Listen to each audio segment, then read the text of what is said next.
விஜயோட பொதுமக்கள் சந்திப்பு பற்றி என்ன நினைக்கிறீங்க? நானும் உங்கள் மாதிரி தொலைக்காட்சியில் பார்த்தேன். நிறைய இளைஞர்கள், இளம்பெண்கள், 40 வயதுக்கு உட்பட்டவர்கள் நிறைய பேர் திரண்டு இருக்கிறதை பார்க்க போகுது.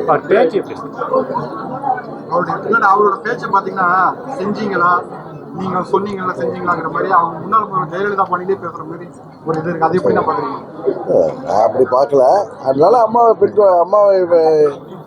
ஒருத்தவங்க ஃபாலோ பண்ணா அது நம்மளுக்குலாம் மகிழ்ச்சியான விஷயம் தான்.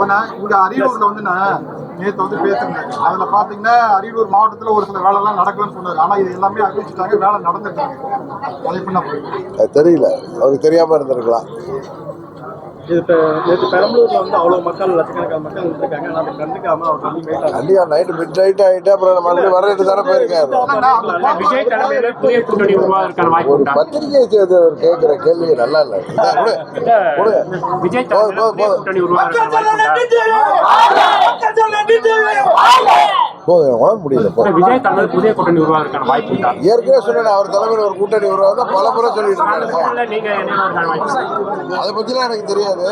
அவர் தலைமையில் ஒரு கூட்டணி, அது மாதிரி சீமான் ஒரு கூட்டணி, திமுக கூட்டணி, ஒன்று என்டிஏ கூட்டணி, 4 கூட்டணி இருக்கும். தேர்தல் அதை கடந்த டிசம்பர் மாதம் உங்களுக்கு தெரிய வரும்.